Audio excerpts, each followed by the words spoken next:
Sud Radio, le débat de la semaine.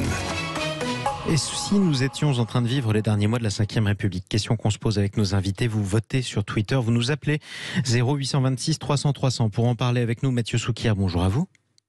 Bonjour à tous. Expert associé à la Fondation Jean Jaurès, co-auteur de ce livre 2022, La flambée populiste, c'est coécrit avec Damien Fleuros et publié aux éditions Plomb. Nous sommes également en direct sur Sud Radio avec Bastien François, bonjour à vous. Bonjour. Vous êtes professeur de sciences politiques à l'université Paris 1. On va parler de la Constitution, mais justement revenons sur l'actualité qui la concerne directement, puisque la majorité, et notamment la patronne du groupe majoritaire Renaissance, Aurore Bergé, tiennent à modifier la Constitution française pour y sanctuariser le droit des femmes à l'interruption volontaire de grossesse en réaction à ce qui vient de se passer aux États-Unis. Est-ce que c'est une bonne mesure? Est-ce que c'est une sage décision, Bastien François, de toucher à la Constitution? Alors, il faut toujours toucher à la Constitution avec un peu de précaution, mais il est vrai que depuis quelques années déjà, alors à gauche bien sûr, mais aussi chez de nombreux juristes, il y a l'idée que le droit à l'avortement n'est qu'une loi et qu'une loi peut être modifiée assez facilement. Et donc, il y a l'idée qu'il faudrait peut-être, sans doute, sanctuariser ce droit à l'avortement, donc l'inscrire dans la Constitution, puisque pour réviser la Constitution, évidemment, c'est plus compliqué que pour modifier une loi. Alors évidemment, pour inscrire un principe dans la Constitution, c'est aussi assez compliqué. Il faut des majorités, et une majorité assez large d'ailleurs, si on veut la faire adopter au Congrès. Et donc, voilà, je pense que c'est effectivement quelque chose qui est plutôt pertinent, parce qu'on parle des États-Unis, mais on oublie de parler du cas de la Hongrie, on oublie de parler du cas de la Pologne. Et donc, il y a des atteintes actuellement dans d'autres pays, y compris des pays européens, contre le droit à l'avortement. Et donc, on n'est pas certain que ça n'arrivera jamais en France. Exactement. Mathieu Souquier, est-ce que ce n'est pas aussi une manière pour la majorité qui avait refusé de le faire il y a quelques années, eh bien cette fois-ci de tendre la main de manière un peu forcée à la gauche? En tout cas, c'est un excellent cas d'école que cette affaire. On sort d'un scrutin où l'abstention a été majoritaire. Pour la deuxième fois aux élections législatives, Absolument. L'abstention a été majoritaire. Le premier ressort de l'abstention, c'est la conviction de plus en plus répandue chez nos concitoyens que voter, ça ne sert à rien. C'est le premier ressort de l'abstention. C'est pas le seul, mais c'est le premier ressort. Le fait que les politiques sont impuissants ou que ce qu'ils font, en tout état de cause, est sans impact sur nos vies. Là, précisément, on a une forme de leçon d'éducation civique en direct live. On voit bien que précisément, les décisions qui sont prises aux États-Unis vont avoir un impact très concret sur la vie de millions de femmes américaines. Donc on voit bien que si, encore une fois, la politique ne permet pas de changer la vie de tout le monde tout le temps, la politique a un impact sur nos vies de façon très concrète.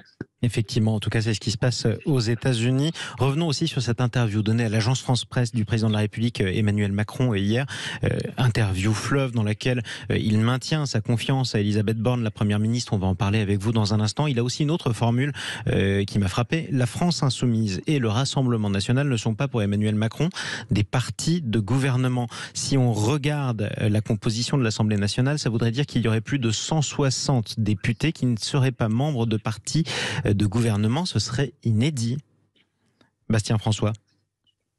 Oui, c'est une formulation très politique. Absolument. C'est-à-dire qu'il essaye de définir les contours de coalitions éventuelles qui voudraient construire, ou d'accords éventuels qui voudraient construire au cas par cas. Bon, en même temps, on voit bien que la République en marche vient de proposer une loi sur la constitutionnalisation de l'avortement, qui était une proposition de loi déjà déposée par la France insoumise. Donc, il y a une petite forme de contradiction. Bon, voilà, le président de la République continue le discours qu'il tenait entre les deux tours, enfin entre la présidentielle et les législatives, hein, qui met une sorte de signe d'égalité entre la France insoumise et le Rassemblement national. Bon, je ne crois pas qu'en réalité ça va se passer comme ça dans le fonctionnement du Parlement, s'il veut que le Parlement continue à fonctionner, l'Assemblée nationale continue à fonctionner dans les mois et les années à venir. Et en tout cas, c'est toute la question qu'on va se poser avec vous. Vous l'avez écrit, Mathieu Souquier, la flambée populiste en 2022. Est-ce que c'est ce que vous constatez dans la composition de cette Assemblée nationale, Mathieu? Alors, en tout cas, je note que les forces politiques qui se portent bien aujourd'hui ont un temps flirté avec une rhétorique ou un positionnement populiste, c'est incontestable. C'est incontestable pour ce qui est de l'extrême droite, et à certains égards, ce fut particulièrement vrai pour le positionnement de Jean-Luc Mélenchon. Alors, en particulier, il y a 5 ans, mais il reste évidemment des relents populistes dans le positionnement qui est le sien. Je reviens sur cette histoire de parti de gouvernement quand même.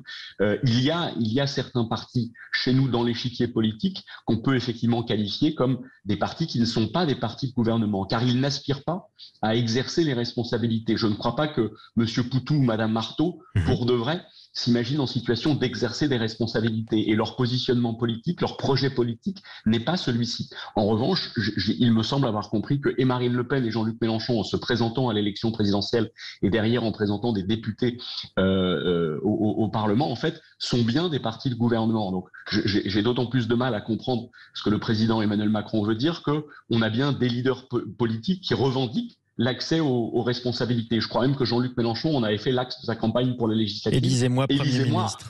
Exactement. Élisez-moi à Matignon. Et comme le disait à l'instant Bastien François, le signe d'égalité que tente effectivement désormais en fait d'inscrire Emmanuel Macron entre la gauche radicale d'une part et l'extrême droite pose vraiment question. Il est incohérent par rapport au discours qu'a tenu Emmanuel Macron au moment de la présidentielle, mais évidemment derrière, il renvoie au fait que Emmanuel Macron a pu tout à la fois à l'élection présidentielle dénoncer le péril brun incarné par Marine Le Pen et aux législatives ensuite dénoncer le péril rouge prétendument incarné par Jean-Luc Mélenchon. Donc on finit par se prendre les pieds dans le tapis et en tout état de cause, on observe que les 3 forces dominantes à l'Assemblée nationale aujourd'hui, ensemble pour la majorité présidentielle, l'extrême droite d'un côté et la France insoumise, la NUPS pardon, de l'autre, du coup constituent des forces politiques dont on pourrait se dire que puisqu'elles sont les plus puissantes dans un contexte particulier, elles pourraient contribuer à faire des coalitions, mais en réalité on a des forces politiques qui désormais s'assument et se présentent comme irréconciliables. Et ce qui pose une autre question d'ailleurs, Bastien François, c'est que chacun de ces blocs, chacun des partis, même le parti Les Républicains, se sont présentés aux électeurs en disant que quoi qu'il arrive, ils ne s'allieraient pas avec Emmanuel Macron. Imaginons qu'ils forment une coalition, même ponctuelle aujourd'hui à l'Assemblée nationale, quel que soit le texte sur lequel ils s'engagent.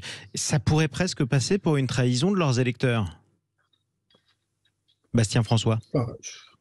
On peut faire des compromis sans que ce soit des compromissions. Alors je sais bien que sous la Ve République, on n'avait plus l'habitude. Il y a des compromis, bien sûr. On est quand même dans un système où on a oublié qu'il y avait un Parlement, c'est-à-dire que le président de la République, comme il a la majorité absolue, décide dans son coin, c'est lui qui a toujours raison, alors qu'il soit de gauche ou de droite, peu importe. Bon.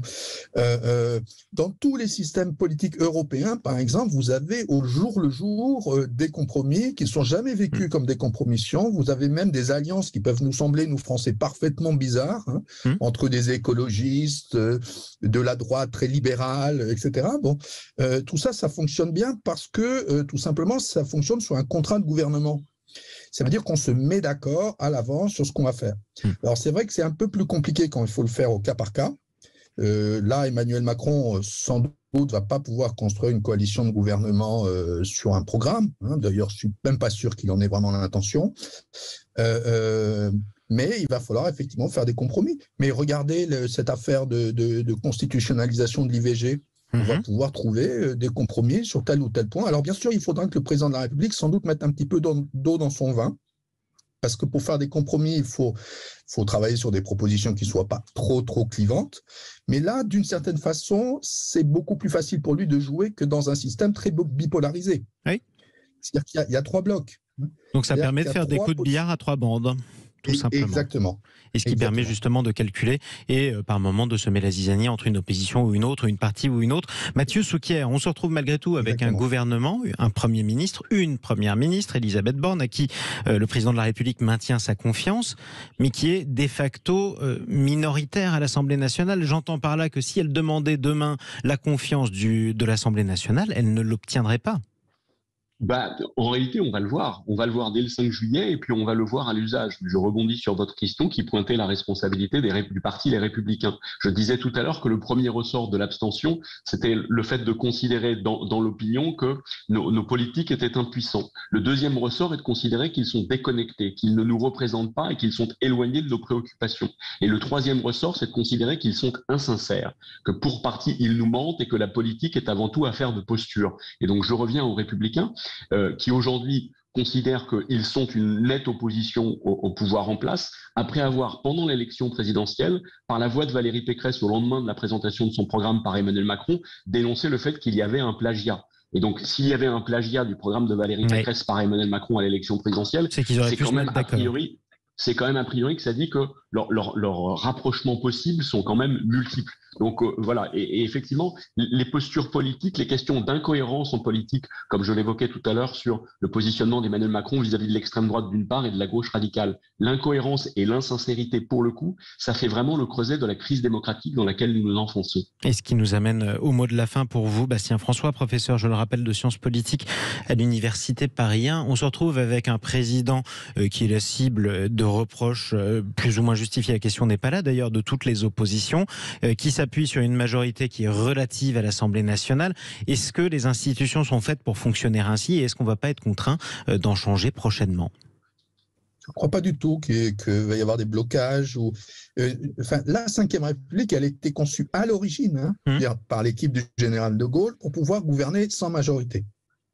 Sans majorité stable, cohérente sur la durée d'une législature. Pour une raison très simple, c'est que ce type de majorité n'existait pas à l'époque. Donc cette constitution peut très bien fonctionner dans la configuration actuelle. En revanche, elle ne peut pas faire passer de réformes, de textes de loi, de textes en urgence. Si, bien sûr que si. Il faudra qu'ils se mettent d'accord. C'est la raison pour laquelle vous êtes optimiste. Mais vous savez que quand Michel Rocard a été Premier ministre, il a réussi à faire adopter des réformes comme le RMI à l'unanimité de l'Assemblée nationale. Donc non, c'est faisable. C'était en 1988. Ils vont devoir se remettre à discuter. Merci à l'un et l'autre d'être intervenus. Sur Sud Radio. Bastien François, professeur de sciences politiques à l'Université Paris 1. Merci à vous, Mathieu Souquier, expert associé à la Fondation Jean Jaurès, co-auteur de ce livre 2022, La flambée populiste. C'est publié chez Plon, c'est coécrit avec Damien Fleureau. Restez avec nous, on se retrouve dans un instant. Nous sommes dimanche, nous faisons une pause politique dans un instant. On vous emmène jardiner, justement, juste avant d'essayer un nouveau véhicule neuf. À tout de suite.